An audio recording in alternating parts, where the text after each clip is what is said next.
আজকে আমি আপনাদের সাথে যে রেসিপিটা শেয়ার করব এটা মূলত একটা কেকের রেসিপি, যে রেসিপিটা বাসায় একদম খুব সহজে বানাতে পারবেন। কোনো প্রকার ভ্যানিলা এসেন্স, কোনো প্রকার কোকো পাউডার অথবা ওভেন ব্যবহার করতে হবে না। এখানে শুধুমাত্র বিস্কিট দিয়ে এরকম মজার রেসিপি বানানো যায়।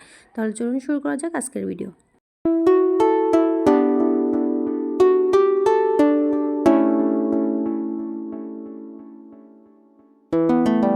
তো হ্যালো এভরিওয়ান, আসসালামু আলাইকুম। সকলে কেমন আছেন? আশা করি সকলে ভালো আছেন। আলহামদুলিল্লাহ আমি অনেক ভালো আছি। তো এই চকলেট কেকটা বানানোর জন্য এখানে আমি ব্যবহার করেছি চকোফান বিস্কিট। এখানে আমি ব্যবহার করেছি ছোটো প্যাকেটের 4টা প্যাকেট ব্যবহার করেছি। আপনারা চাইলে যে কোনো চকলেট বিস্কুটটা এখানে ব্যবহার করতে পারেন। তো এখানে যে চকলেট বিস্কিটের যে মাঝখানে ক্রিমটা থাকে সেই ক্রিমটা সরিয়ে নিয়ে এটাকে আমি একটা পাউডার করে নিব। একটা ব্লেন্ডারে কিছুক্ষণ ঘুরিয়ে নিলে একদম সুন্দর একটা পাউডার হবে। যদি চান এটাকে আবার স্ট্রেনারে একটু ছেঁকে নিতে পারেন। তারপরে এখানে আমি দিয়ে দিয়েছি 1 চা চামচ বেকিং পাউডার, দিয়ে দিয়েছি 1/2 চা চামচ বেকিং সোডা। এখানে কিন্তু বেশি ব্যবহার করা যাবে না, এটুকুনি পরিমাণ দিলেই হবে। তারপরে এখানে যেহেতু বিস্কিটটা এমনি মিষ্টি থাকে, যার কারণে সামান্য একটু মিষ্টি ব্যবহার করেছি। আপনারা আপনাদের পছন্দ অনুযায়ী মিষ্টি ব্যবহার করবেন। তারপরে দিয়ে দিয়েছি 1/2 টেবিল চামচ ময়দা। তো এখানে আটা ব্যবহার না করে ময়দা ব্যবহার করবেন। তারপরে দিয়ে দিয়েছি সামান্য একটু লবণ দিয়ে এই সুন্দর করে এটাকে মিক্স করে নেব।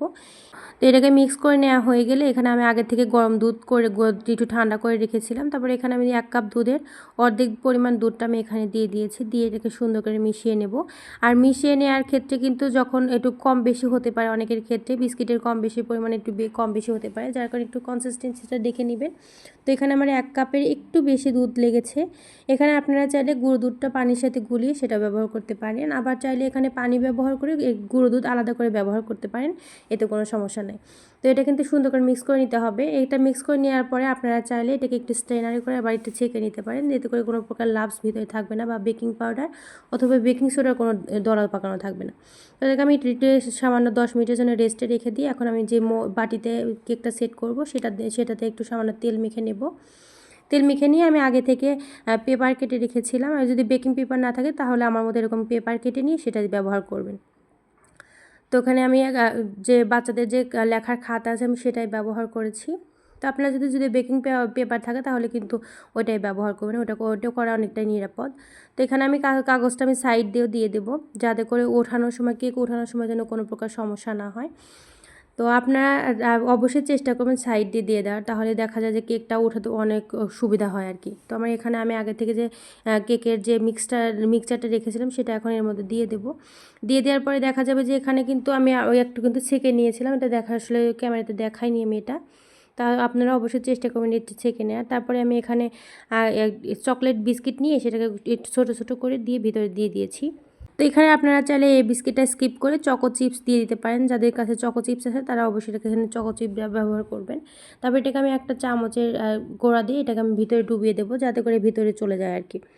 তো এই ক্ষেত্রে আরেকটা কথা বলে নিই, যারা আমার ভিডিও দেখেন কিন্তু কোনো প্রকার লাইক কমেন্ট করেন না, অবশ্যই একটা লাইক এবং একটা কমেন্ট করে দিবেন এবং চ্যানেলটাকে সাবস্ক্রাইব করে দিবেন। তো এখানে আমি একটু হাত দিয়ে ট্যাপ করে নেব, যাতে করে ভেতরে কোনো প্রকার লাম্পস না থাকে। তা এর দিয়ে এখন আমি আগে থেকে লবণ গরম করে রেখেছিলাম। এখানে আপনারা চাইলে লবণের পরিবর্তে বালিটাও ব্যবহার করতে পারেন।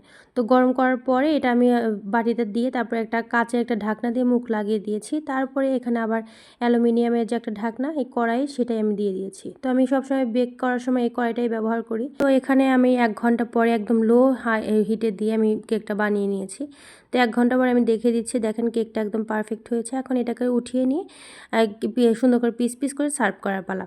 এটা কিন্তু অনেক স্পঞ্জ এবং অনেক সফট হয়েছে। এখানে কিন্তু কোনো প্রকার ডিম ব্যবহার করা হয়নি, বাড়তি কিচ্ছু ব্যবহার করেনি, শুধু কেকটা দিয়ে। আবার আমি কিন্তু এখানে ভ্যানিলা এসেন্সও ব্যবহার করিনি, যাতে করে চকলেট ফ্লেভারটাই থেকে যায় আর কি। আপনারা চাইলে এখানে ভ্যানিলা ফ্লেভারটাও ব্যবহার করতে পারেন। তো আমি কেকটা সুন্দর করে পিস পিস করে কেটে নিয়ে একটু সার্ভ করে নেব। এখানে আপনারা চাইলে হালকা একটু চকলেট সিরাম দিয়ে এটা সুন্দর করে ডেকোরেশন করে নিতে পারেন, বা হোয়াইট চকলেট দিয়েও দিতে পারেন, এতে করে টেস্টটা অনেক বৃদ্ধি পায়। বাচ্চারা দেখবেন অনেক বেশি পছন্দ করবে। সবসময় একই রকম বিস্কিট না খেয়ে মাঝে মাঝে বাচ্চাদেরকে এটা এরকম করে কেক বানিয়ে দিলে দেখবেন যে অনেক বেশি পছন্দ করবে। তো আজকের মতো ভিডিও আর বেশি বড় করব না। সকলে ভালো থাকবেন, সুস্থ থাকবেন। দেখা হবে রান্নার আরও একটা ভিডিও নিয়ে। আসসালামু আলাইকুম।